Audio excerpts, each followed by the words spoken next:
Assalamu alaikum, class 7th. We have completed reading of unit number 2, The Miller, His Son and Their Donkey. Hopefully you enjoyed the reading and take some lesson from this story. Today we are going to learn the comprehension focus of this story. Answer the following question. Where and why were the Miller and his son taking the donkey? कहाँ और क्यों Miller और उसका बेटा डंकी को लेकर जा रहे थे? ये इसका आंसर आपको टेक्स्ट में से ही मिल जाएगा और आपने इसको पढ़ना है और उसका आंसर लिखना है. Why did the miller ask his son to sit on the donkey? उसने क्यों कहा अपने बेटे से कि डंकी पे गधे के ऊपर बैठ जाओ? क्यों कहा था? क्योंकि लोग उनका मजाक उड़ा रहे थे कि गधा है और ये पैदल जा रहे हैं. How did the donkey came to fall in the river? Explain in a few sentences. कैसे गधा दरिया में गिर गया? आपने कुछ सेंटेंसेस में ये एक्सप्लेन करना है वाक्या. And which part of the story did you like the most and why? और इस कहानी का कौन सा हिस्सा आपको बहुत अच्छा लगा और क्यों अच्छा लगा? If you were in place of the Miller what would you have done? अगर आप मिलर की जगह पर होते तो आप क्या करते? ये हो गया हमारे पास क्वेश्चन. इनके मीनिंग्स जो है आप लोगों को टेक्स्ट में से ही मिल सकते हैं. एक क्वेश्चन लास्ट वाला जो है वो सेकेंड लास्ट और लास्ट जो है दोनों इनके आपको आंसर खुद से लिखने हैं. अब मैं आपको थोड़ा सा बताती हूँ कि क्वेश्चन हमारे पास कितनी किस्म के हो सकते हैं, जिसमें से हमारे पास जो क्वेश्चन दिए गए वो किस किस्म के हैं. कुछ क्वेश्चन ऐसे होते हैं जो कि सादे बस हाँ या ना में जवाब हो सकते हैं उनके. कुछ आपको सोच के जवाब देने पड़ते हैं, कुछ के आंसर आपको टेक्स्ट में से मिल जाते हैं. Questions are of different types. मुख्तलिफ इकसाम के क्वेश्चंस होते हैं. Literal questions are those in which we can find the answers directly in the text. अब लिटरल क्वेश्चन कौन से क्वेश्चन होते हैं जिनका आंसर हमें जो हमने टेक्स्ट पढ़ी होती है या कहानी पढ़ी होती है या पैराग्राफ पढ़ा उसी में से उसका आंसर हमें एज इट इज़ मिल जाता है. We need to read the text very carefully to answer such question. अब हमने करना क्या है कि हमने उस टेक्स्ट को या उस पैराग्राफ को बहुत अच्छे तरीके से पढ़ना है ताकि हम आंसर ढूंढ सकें और उनका जवाब अपनी नोटबुक में नोट कर सकें. ठीक हो गया? तो आप लोगों ने ये जो मैंने क्वेश्चन आपको बताए हैं इनके आंसर लिखने हैं और फिर मुझे चेक करवाने हैं. ठीक है? अगर आपको डिफ़िकल्टी हुई तो मैं फिर आपकी हेल्प कर दूँगी. अब आज ही आप लोग topic sentence and supporting details.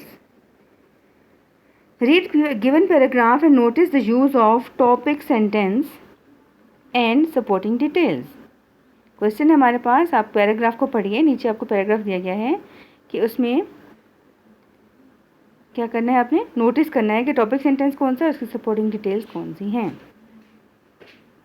Paragraph में क्या है? फर्स्ट ऑफ ऑल जो पहला सेंटेंस होता है किसी भी पैराग्राफ का वो उसको टॉपिक सेंटेंस कहलाता है.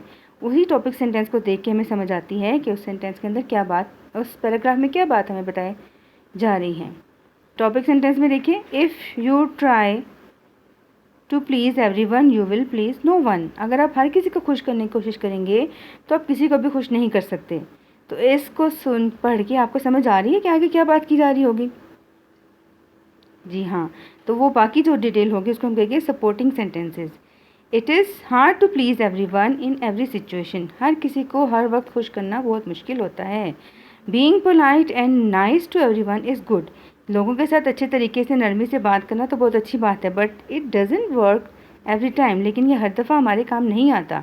Try to decide logically and rationally and then stick to your decision. आप किसी मंतकी तरीके पे सोचिए और फिर आप अपने फैसले पे डट जाइए. Don't make illogical change in your decision just to please others. आप अपने किसी भी फैसले के अंदर बेसरोपा बातों की वजह से तब्दीलियाँ मत लाइए और दूसरों को खुश करने का कोशिश मत कीजिए. तो इससे हमें पता चला कि पहले सेंटेंस में ही बता दिया गया था कि आगे क्या बात होने वाली है कि अगर हम हर किसी को खुश करने की कोशिश करेंगे तो किसी को भी खुश नहीं कर सकेंगे.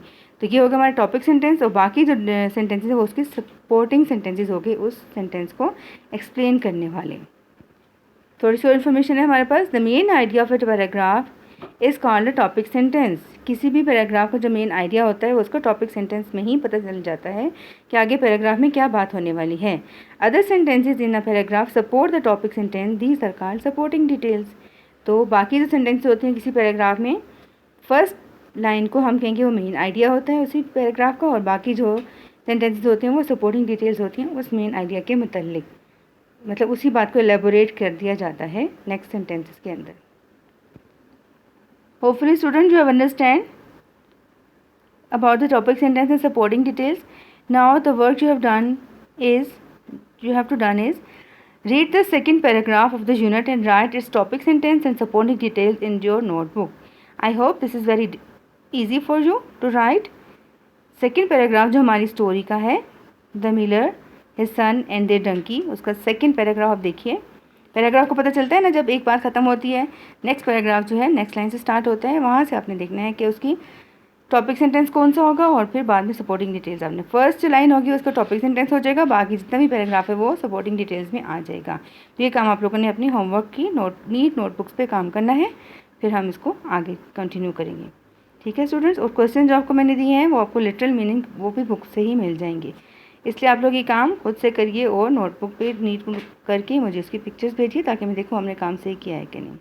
ओके, अल्लाह हाफिज़।